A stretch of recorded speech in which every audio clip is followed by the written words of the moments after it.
Afinal de contas, como é que eu enriqueci trabalhando com holding familiar? É isso mesmo, como é que eu enriqueci trabalhando com holding familiar? E mais do que isso, como é que eu enriqueci trabalhando com holding familiar, ah, morando em outro lugar do mundo?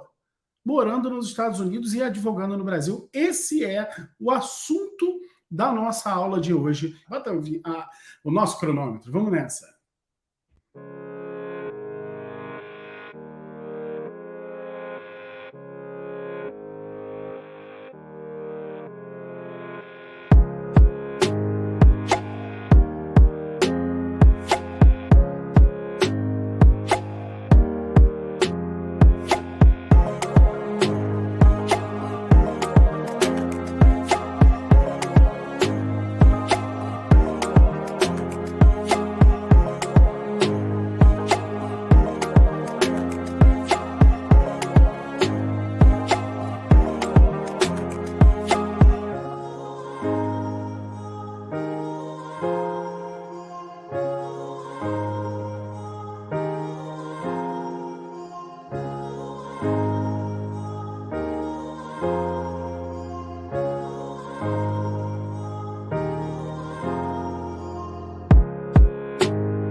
Agora sim, boa noite, meus amigos. Vamos nessa, vou começar do final, tá? Vou começar do final. Eu me tornei um nômade digital, olha isso.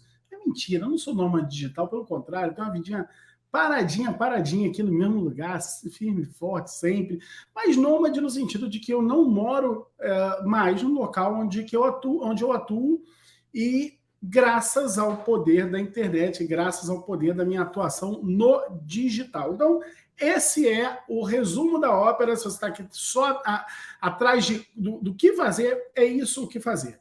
E esse papo que eu tenho para levar hoje é um papo de como que isso se dá. Tá? Primeiro, vamos abordar a seguinte... vamos desmistificar a questão financeira da história, né? Primeiro eu quero falar sobre o conceito de enriquecer. Eu hoje sim tenho uma vida financeira extremamente confortável, adquiri já as coisas que eu achava que precisava, hoje eu gosto de... deixa eu ver, assim, o que eu compro de mais carro é carro, porque eu gosto, mas é só isso, não tenho uma vida desmedida, muito longe disso. Pelo contrário, né, eu tenho um conceito muito claro de que todo o excesso que a gente gera em torno dos nossos negócios, eles devem ser reinvestidos. Então, por exemplo, eu não sei se eu sou o melhor ou o pior, a melhor ou pior pessoa para aconselhar alguém a fazer algo com o seu próprio dinheiro. Mas eu penso o seguinte, olha, vamos lá. A Apple cria ações da sua companhia e vende no mercado. Por que ela vende no mercado? Porque assim ela não precisa ir no banco para pegar dinheiro para gerar o seu negócio. O que ela faz? Ela pega no mercado com pessoas que acreditam na companhia e topam assumir aquele risco ali como sócios, né? A Tesla faz a mesma coisa, a Petrobras faz a mesma coisa, né? E aí eu tenho um negócio e esse negócio gera lucro, né? O que a gente faz então com o lucro? Uma possibilidade é você pegar esse lucro e distribuir para os sócios, né? Pega esse lucro, divide para os sócios e os sócios vão lá e compram, por exemplo, ações da Tesla, né? Eu não gosto disso. Eu prefiro fazer o seguinte, olha, tá lá o Elon Musk investindo na Tesla, agora o cara quer investir no Twitter, beleza? É o negócio dele. O meu negócio é holding familiar. E eu sei, como ninguém, fazer esse negócio crescer e prosperar. Então, toda a sobrinha que me tem aquilo ali, além do que eu preciso para sobreviver, o que eu faço? Eu reinvisto no meu próprio negócio, ao invés de investir no braço dos outros. Eu invisto no meu próprio jogo. Tá? Então, é isso o que eu faço com o meu excesso. Mas o que me torna, na minha opinião, parece meio piegas falar isso, mas o que me torna rico, e eu posso falar isso numa boa, aliás, uma das coisas que eu aprendi é que as pessoas que geram valor, né, elas não têm vergonha de falar, elas não saem aí anunciando quanto elas ganham, quanto elas botam no bolso, tá? Mas elas não têm vergonha de falar quanto o seu negócio gera. Pelo contrário, elas têm orgulho e fazem questão, porque ao dizer quanto o seu negócio gera, ela também valoriza o seu negócio, né? Então, essa é uma conduta, é um comportamento importante para as pessoas que geram valor. Os nossos negócios, somados, passaram um pouquinho de 10 milhões de reais. Eles quase dobraram, chegaram aí à casa dos 20 milhões de reais, e nós vamos dobrar isso em 2023, sim. Por quê? Porque nós encontramos a dinâmica apropriada para fazer esse negócio escalar. Então, do ponto de vista financeiro, eu penso que eu atingi um patamar e venho atingindo, e tenho muito mais ainda para conquistar, que sim, me coloca numa posição bem tranquila. Mas o que me dá muita felicidade de bater no peito e falar assim, sim, hoje eu sou um sujeito que enriqueceu, é pelo fato de hoje eu ter um grupo de pessoas, hoje já são mais de 500 pessoas que ultrapassaram o nível ouro, ou seja, que ganham mais de 35 mil reais por mês advogando com holding familiar. E eu tenho um grupo ainda pequeno de pessoas e que está crescendo a cada dia mais, que é o meu grupo de diamantes. O que são os diamantes? Os diamantes é um mastermind com pessoas que começaram como meus mentorados e agora deixaram de ser meus mentorados, são meus colegas e que estão na casa de faturamento de R$1 milhão por ano trabalhando com holding familiar. Então, no momento que a gente tem capacidade de gerar valor para dentro de um negócio e ainda levar isso, ensinar outras pessoas a fazer o mesmo, e essas pessoas também enriquecerem fazendo o mesmo, esse é o momento que eu me sinto rico, de fato rico. Mas a questão toda que eu acho que a razão pela qual você está aqui não é para ouvir essa história. Eu acho que a razão que você está aqui é para fazer o seguinte, olha, como faz isso acontecer e funcionar? E num escritório de advocacia, se a gente for pensar bem, a advocacia brasileira e olha, não é só a advocacia brasileira não, tá? Aqui nos Estados Unidos, até por conta da minha questão de imigratória e tudo mais, eu precisei contratar advogado para fazer o meu processo, o meu caso aqui. Já tive outra oportunidade de visitar escritórios de advocacia aqui e tudo. E a advocacia aqui também não é muito diferente da do Brasil, tá? Não é mesmo. Aliás, ela é bem parecida. O fluxo de trabalho da advocacia, da maioria dos advogados aqui nos Estados Unidos, ela é exatamente igual o fluxo de trabalho da maioria, aliás, de praticamente todos os advogados no Brasil, que é o mesmo fluxo de trabalho, pasme, é o mesmo fluxo de trabalho de Rui Barbosa. Cara, como é que pode? Pensa um outro negócio, pensa qualquer negócio do mundo. Olha, táxi, o que dá para inventar? O que dá para inventar num taxista?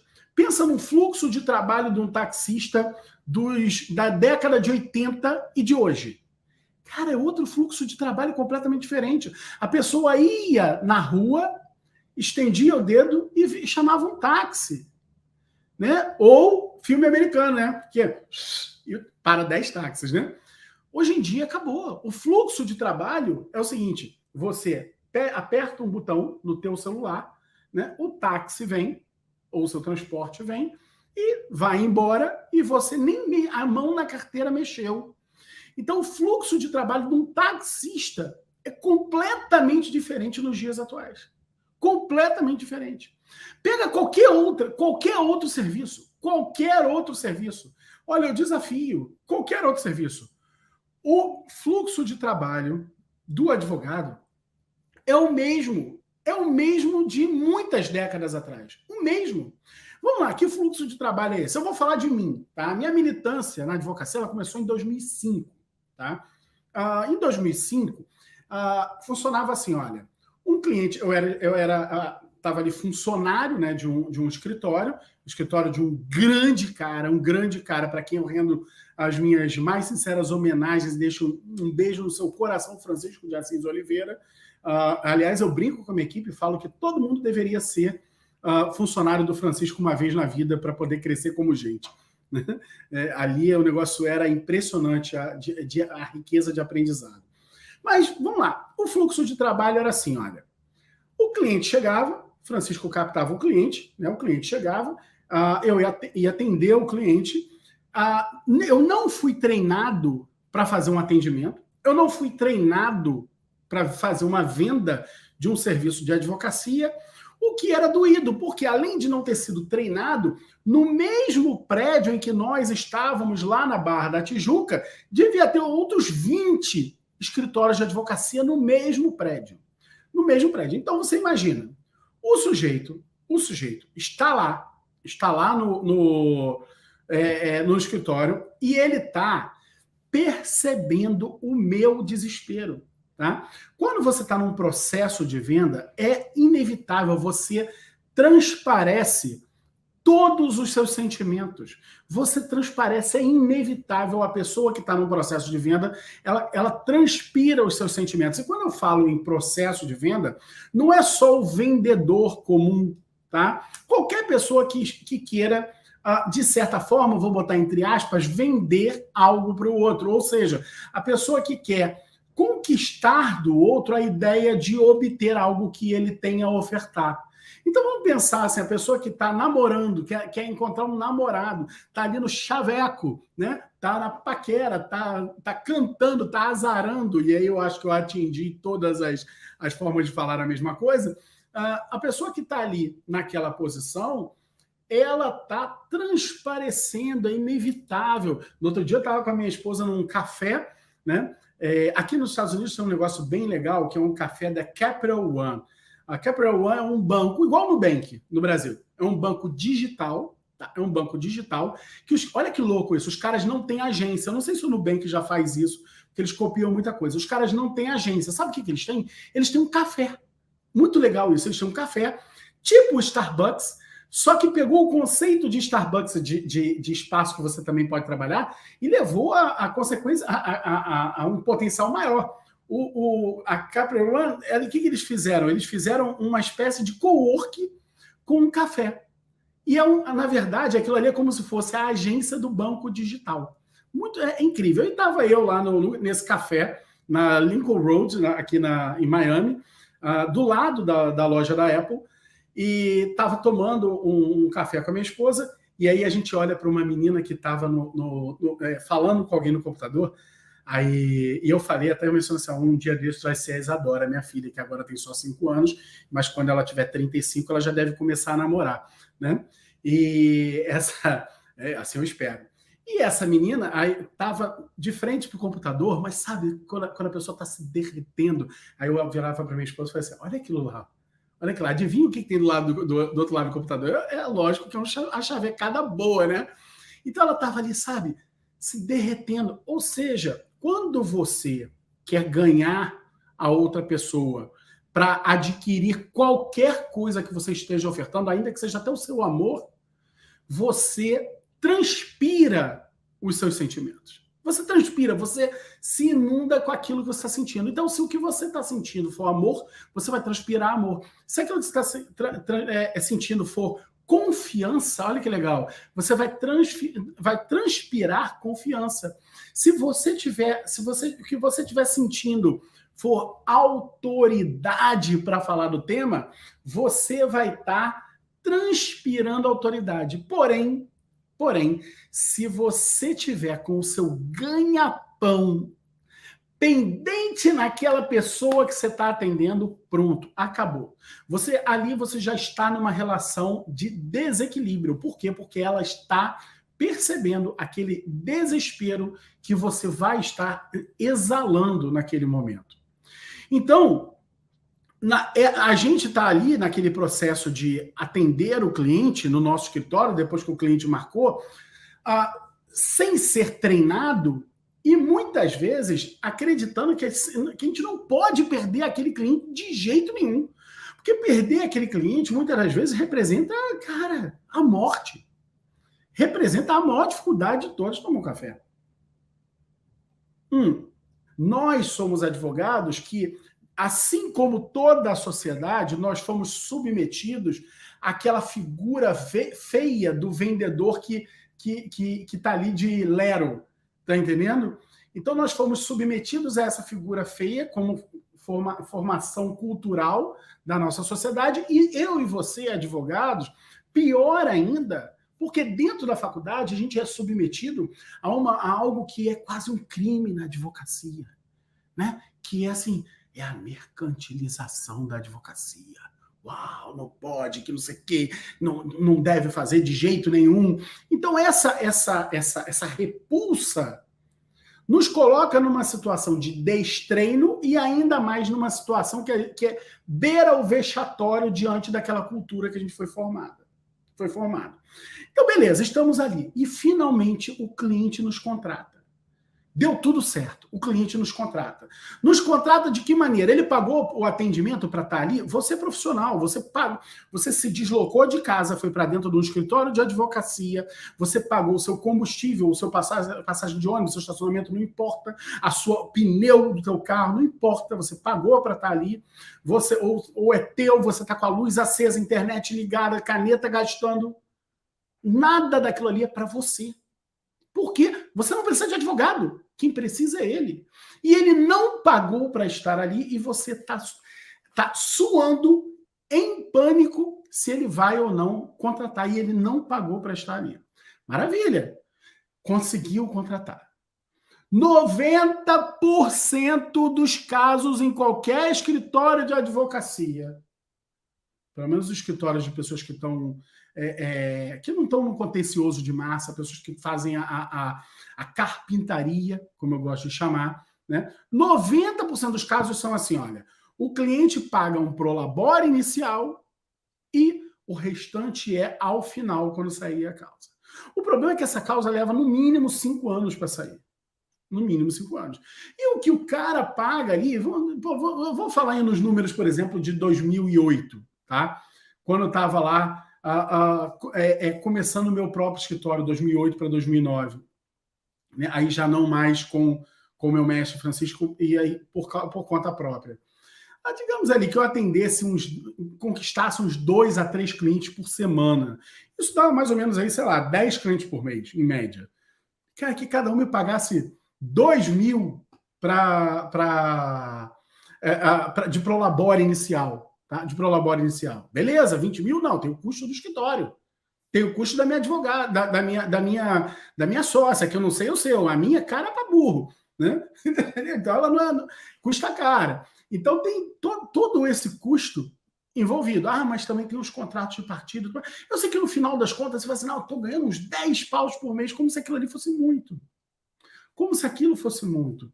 Sem certeza do amanhã, tendo aquela advocacia que eu chamo de advocacia do reme-reme, da dificuldade. E isso por quê? Porque o teu processo, o teu fluxo de trabalho continuou o mesmo de Rui Barbosa. Por quê? Porque depois daquilo ali você vai fazer procuração, contrato de honorários, petição inicial, aí implora para o cliente para mandar uma pregalhada de documento que ele leva séculos para mandar, aí ajuiza a ação, aí leva semanas, quando não leva meses, para o processo começar a andar, e aí a coisa entra num fluxo de trabalho que não é sustentável. Que não é sustentável, que não cabe, que não gira um negócio, que não dá para chamar advocacia de um negócio. Eis que chegou o ano de 2008, no final do ano de 2008 para o ano de 2009, eu falei assim, cara, tem um cliente que está demandando a necessidade de ter uma holding familiar. E vai Márcio, então, aprender holding familiar, estudar holding familiar ao extremo, ao extremo, ao extremo. Naquela época não tinha nada disponível, ou praticamente nada disponível para poder estudar, ou o que tinha disponível não ajudava a começar a trabalhar. Mas, enfim, aos trancos e barrancos, montamos a holding para o nosso cliente. E nessa holding, eu lembro até hoje, nós ganhamos 50 mil reais. Cara, em número de, vamos dizer, a gente terminou em 2009, tá? Em números de 2009, 50 mil reais, pô, era muita grana. Era muita grana. A gente falou assim, pronto, encontramos a saída. É só a gente ter pelo menos um cliente por mês. Um cliente por mês que nós vamos ter uma vida tranquila. Com um cliente por mês de holding familiar. O problema é que passou o primeiro mês, o segundo, o terceiro, o sexto mês, e o segundo cliente não veio. E aí foi aparecer um outro cliente novamente no final de 2009. Ou seja, em um ano inteiro a gente teve 2 clientes. E aí, no ano de 2010, a coisa começou a dar uma melhoradinha de leve e a coisa começa a andar, mas muito, muito, muito rateada. Eu descobri o seguinte. Bom, nós temos um inimigo da holding familiar. E qual é o inimigo da holding familiar? O inimigo da holding familiar, quer dizer, gente, não é professor pateta que fica pela internet fazendo bobagem, não, tá? Falando bobagem, não. O inimigo da holding familiar, naquele momento, era o desconhecimento. Era a ausência de informação na cabeça das pessoas. Primeiro, que aquilo era lícito.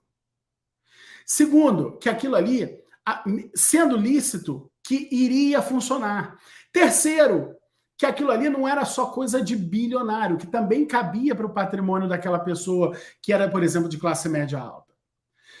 Além disso, qual era o outro inimigo? A grande maioria das pessoas sequer faziam ideia que o inventário poderia criar algum tipo de prejuízo para elas. Não faziam ideia.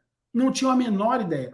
Então, o inimigo da holding familiar era a desinformação. Então, o que a gente percebeu? Caramba, nós precisamos começar a palestrar sobre o tema. E quanto eu vou cobrar por palestra? 0. Eu vou palestrar gratuitamente. Por que eu vou palestrar gratuitamente? Porque eu só vou conquistar mais clientes se as pessoas ao menos souberem do problema que elas têm ou da solução que a holding representa. Se elas permanecerem ignorantes, eu nunca vou ter cliente. Então eu percebi que antes de querer ter cliente, eu precisava fazer um trabalho de andorinha. Eu precisava fazer trabalho de formiguinha. Porque a gente tinha que ir de um em um ensinando as pessoas. E eu pensei assim, de que maneira a gente pode potencializar isso? Levar isso a mais gente? Cara, vamos começar a fazer palestra. Então, a gente começou a fazer palestra em tudo quanto era canto. Em tudo quanto era canto. Palestra com um grupo que era da igreja, confraria do vinho, os amigos do tênis, empresários, condomínios, aos montes, várias palestras em condomínio, tanto que a gente se tornou, inclusive, advogado de muitos condomínios na Barra da Tijuca no Recreio. Muitos condomínios. Por conta dessas palestras. A partir dessas palestras, conhecemos aí vários síndicos e tudo mais. E aí vieram outros casos que envolviam condomínios, enfim. E aumentou ainda mais. Então, muitas palestras. Mas, veja só, cada palestra que eu fazia, tinha palestra de 10 pessoas. Tinha palestra de 200 pessoas. Cara, 200 pessoas é uma palestra que tu sai de lá falando assim, caraca, eu fiz um comício. Não era palestra, era um comício. Então, essas palestras, por mais que lotassem, elas tinham 200 pessoas. Então, eu fazia palestra, cara, toda semana. Tinha semana com 2. Mas toda semana tinha palestra, sem exceção, muito difícil. Que semana que não tinha palestra? Entre o dia 25 de dezembro e o dia 1º de janeiro. Não tinha palestra. Mas fora isso, acho que toda semana. Semana do Carnaval não tinha palestra. Semana Santa não tinha palestra. Fora isso, toda semana tinha palestra. Toda semana. E poucas eram as palestras que a gente fechava pelo menos um cliente. Poucas eram as palestras. E a gente insistia. Por quê? Porque uma vez, apareceu um cliente que não era da palestra, mas porque ele tinha assistido uma palestra muitos meses antes, e aí o que aconteceu? Uma outra pessoa foi fazer a holding dela conosco e comentou com ele. Ele falou, pô, voltei em vocês. Então a gente percebeu que o ato de fazer aquelas palestras, aparentemente não rendendo nada, gerava outras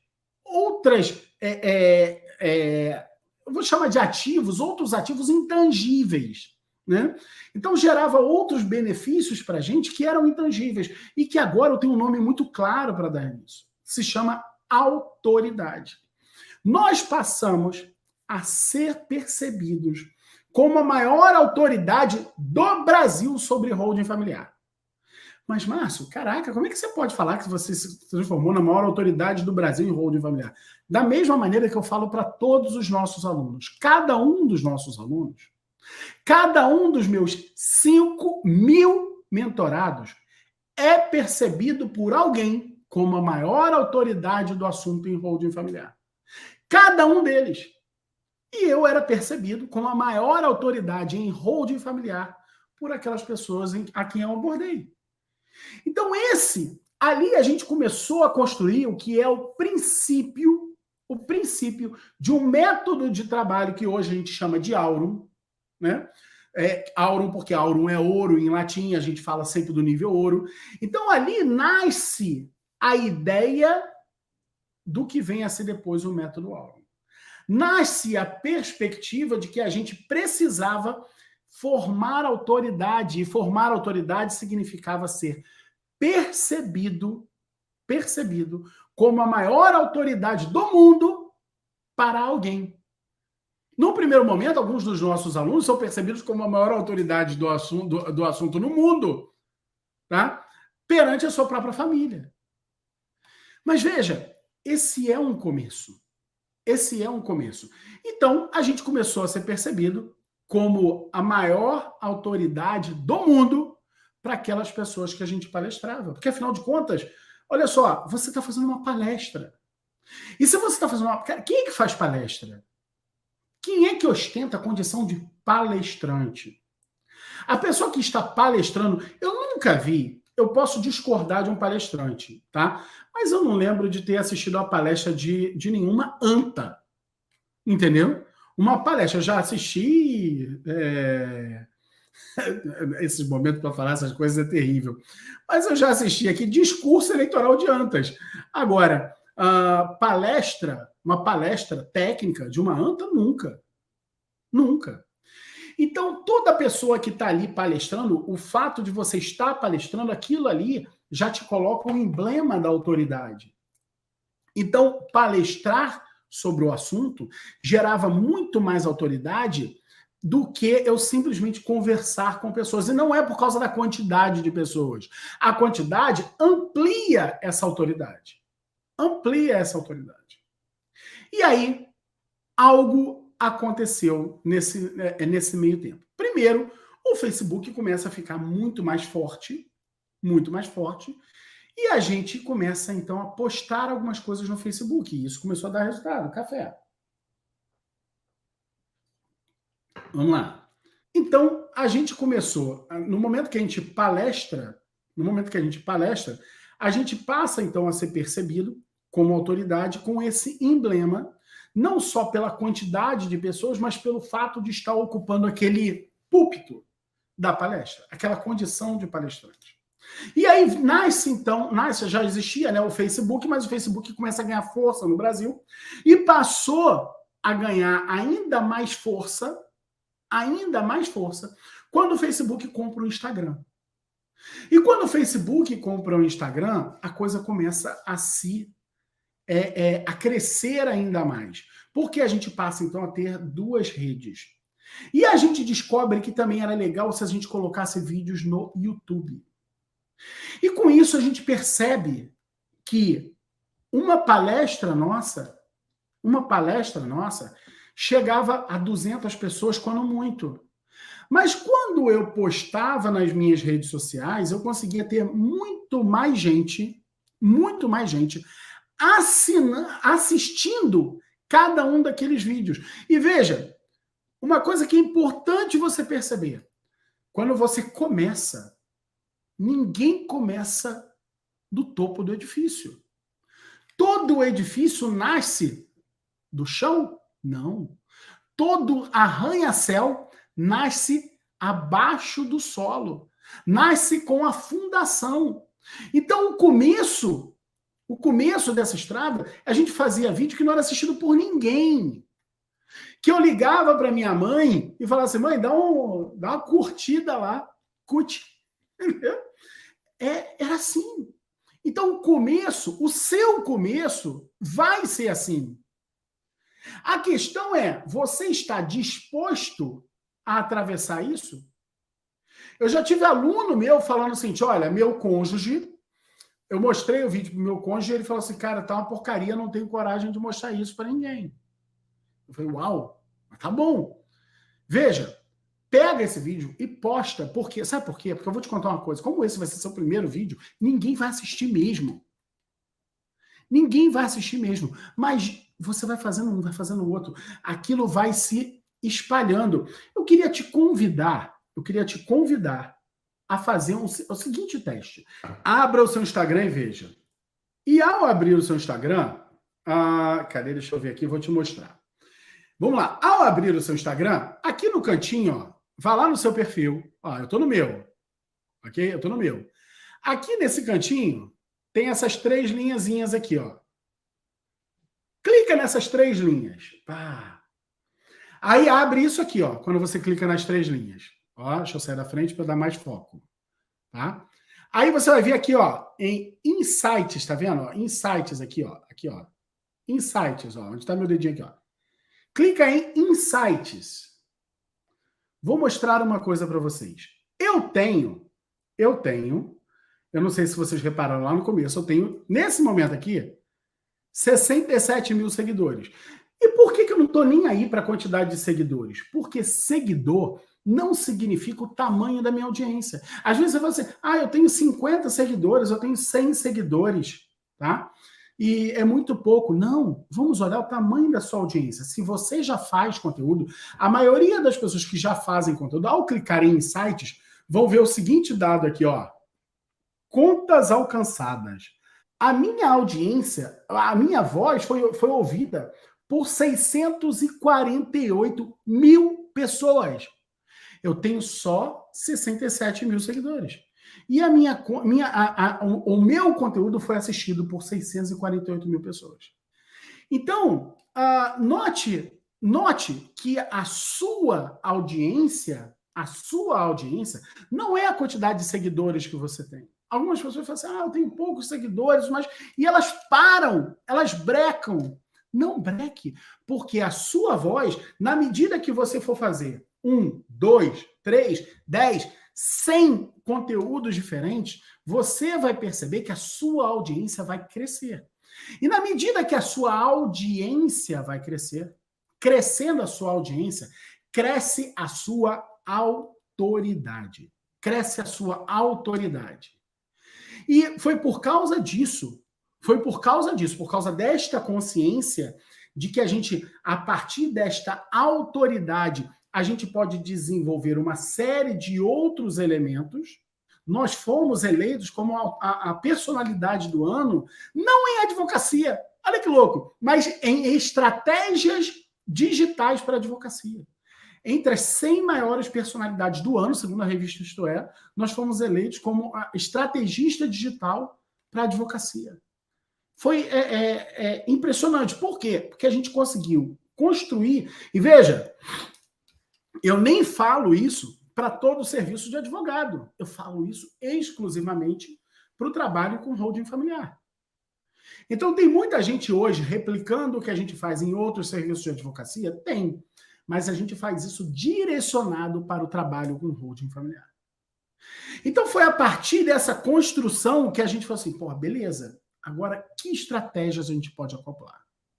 E aí a gente passou a estudar e a revisitar a nossa forma de fazer aquela então palestra que eu fazia, despreparado, agora com novas técnicas, me preparando e estudando formas de vender melhor. E a primeira coisa que eu precisei aprender foi o rompimento com o preconceito. Lá em 2000 e lá vai bolinha, quando eu precisei romper com esse preconceito, era mais difícil. Hoje ficou mais fácil, gente. Por que ficou mais fácil? Então, eu acho que cada um que está assistindo aqui realmente tem um ponto de fora da curva. Tem um ponto de fora da média. Tá? Por quê? Porque se a gente não fosse fora da média, você acha que a gente ia estar aqui numa segunda-feira estudando técnicas para desempenhar melhor o nosso trabalho com holding familiar? Não estaríamos. Porque vocês são fora da média. Todos que estão aqui, vocês são fora da média. Vocês são além da média. Então, a primeira coisa a se fazer é romper com esse preconceito do vender. E por que romper esse preconceito do vender ficou mais fácil? Porque, veja, teve um sujeito chamado Steve Jobs que inventou essa jossa aqui, gente. Inventou essa coisa aqui. E isso aqui mudou a realidade da humanidade. E isso aqui não é uma política de governo, isso aqui não não foi desenvolvido numa universidade pública. Foi desenvolvido dentro de uma empresa com a finalidade de vender. E mudou a vida das pessoas. Mudou a forma como as pessoas se relacionam, mudou os movimentos naturais do ser humano. A minha filha parou de frente de uma televisão pequena na rua no outro dia e botou o dedinho. A minha filha tem 5 anos. E ela botou o dedinho porque ela achou que fosse touch. Então, mudou. A minha filha pega, eu não sei como, parece que nasceu fazendo assim, ó. Então, esse cara mudou a forma como o ser humano se relaciona.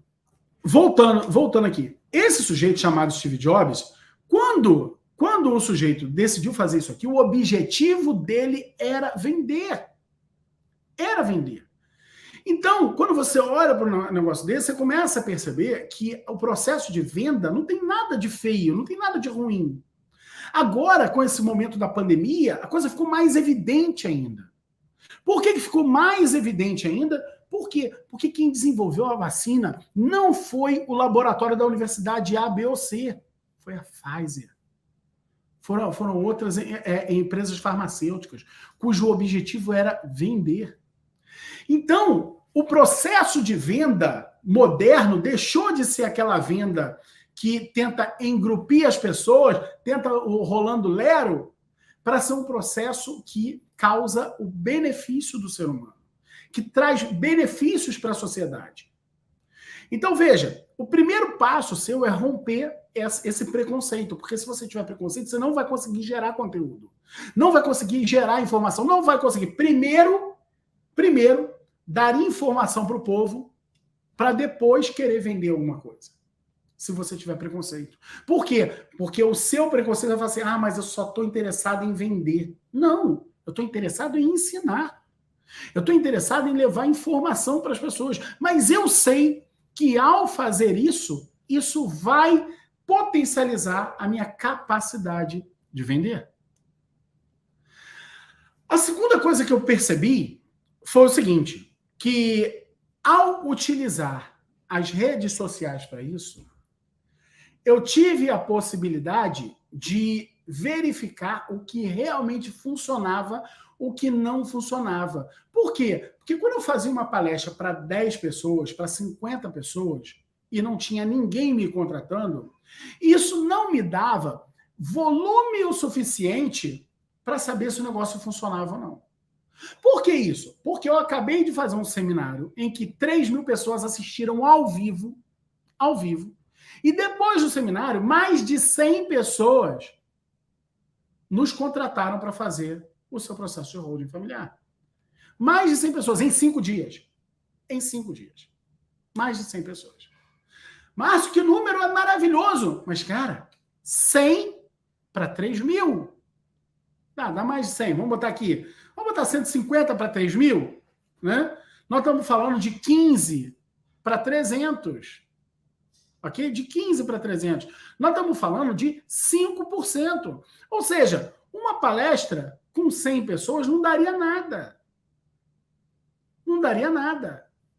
Então, eu precisei ter muito mais gente para poder ver o que dá resultado. E quando que eu iria conseguir, no mundo físico, no mundo de verdade, fora do mundo digital, colocar 3.000 pessoas? Não ia ter nem espaço físico, ia ter que contratar um ginásio. Tu acha que as pessoas iam se deslocar de um ginásio para assistir Márcio falar durante 3 dias sobre planejamento patrimonial da família? Óbvio que não. Óbvio que não. Então, o mundo digital nos trouxe essa possibilidade.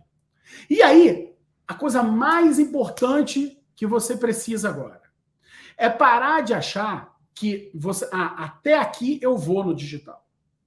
Até aqui eu vou. Então, eu tenho um aluno que eu falo assim, cara, o teu processo começa da produção de conteúdo até a entrega da holding, tudo é no digital. Nada mais é no físico. Eu falo assim, não, mas tem cliente que prefere atender no meu escritório. Esquece. Se algum cliente prefere atender no meu escritório, não é no meu escritório que ele vai estar, vai em outro. Por quê? Porque o meu escritório hoje tem uma sede física lá no Vogue Square, na Barra da Tijuca, mas que não serve mais para isso, para essa finalidade de atender cliente. Não, é pelo Zoom. Sabe por quê? Porque eu não tenho mais aqui. Boa tarde, senta aqui, toma um cafezinho, não sei, espera 10 minutos. Não, é volume, com qualidade. Eu posso ficar 2 horas na frente de um cliente e atender outro depois. Por quê? Porque no mesmo dia, eu e a minha equipe estamos atendendo 10 pessoas, no mesmo dia. Então, você perceba, não tem limite do que você pode fazer no digital em se tratando de holding familiar. Não tem limite. Então, a partir desse momento em que a gente ensina as pessoas, a gente capta o cliente paga pelos nossos serviços pela internet.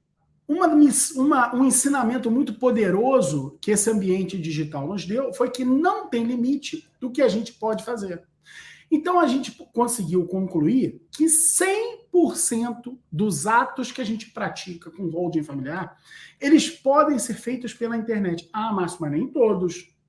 Tem prefeitura que exige um processo físico lá na hora de pedir, por exemplo, a imunidade do ITBI. E como é que faz, Márcio? É simples. Daqui dos Estados Unidos, pela internet, eu contrato um correspondente jurídico, entendeu? Um advogado correspondente, que vai lá na prefeitura de qualquer cidade do Brasil, e vai protocolar aquele processo lá, vai acompanhar, vai me ajudar nisso aí. Então, absolutamente 100% do trabalho com holding familiar se tornou possível realizar pela internet. E isso permitiu muitas coisas. A primeira coisa que permitiu, para mim, por exemplo, foi realizar o sonho que eu tinha de morar nesse país. Né? Eu sou brasileiro, tenho orgulho de ser brasileiro, não pretendo deixar de ser brasileiro jamais, ok?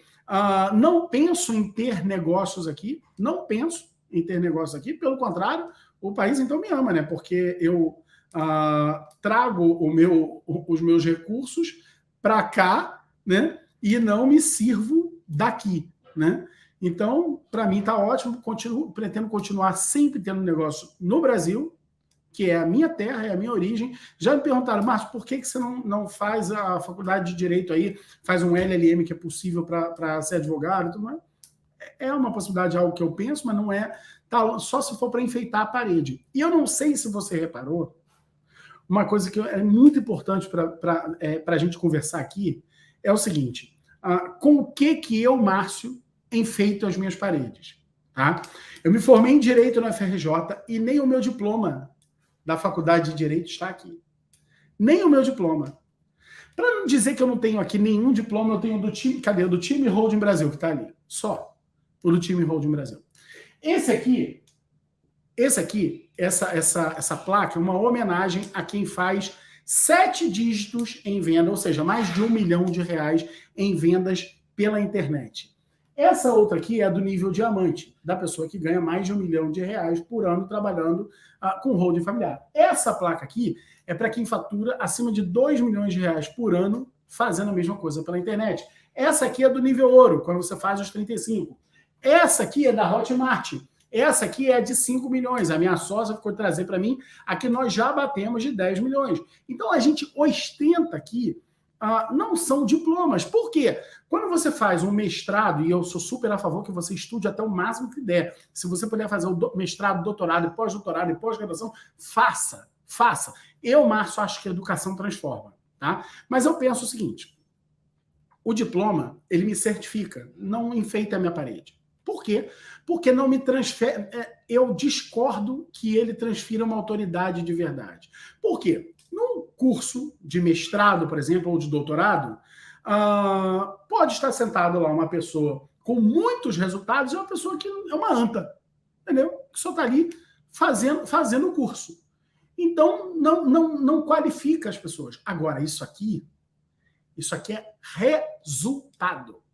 É resultado do seu trabalho. Não significa números, não significa dinheiro. A quantidade que isso aqui apura é só uma ilustração material do volume de resultado do seu trabalho.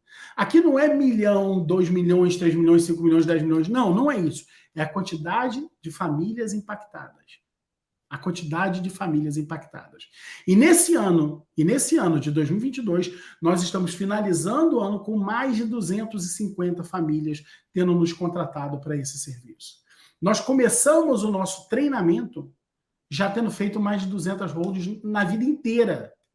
Hoje a gente faz mais de 200 por ano. Por ano. E eu me sinto rico por isso? Também. Mas eu vou me sentir muito mais o dia que eu tiver, no mínimo, 100 pessoas fazendo a mesma coisa dentro do time Holding Brasil. E eu espero que você seja o próximo. 2022 foi um momento que o mundo saiu da pandemia. E para sair da pandemia, todos os governos injetaram milhões e milhões de dólares nas suas economias. Muito dinheiro para circular, para sair daquela fase da pandemia. Agora é o momento em que esse movimento dos governos vai criar, então, a recessão. A recessão é um momento em que, como você não tem mais dinheiro para injetar na economia, o dinheiro para de circular, e com isso a economia entra em paralisação, a economia freia. Os preços aumentam, porque as pessoas estão consumindo menos, tá? Além dos preços aumentarem, tá?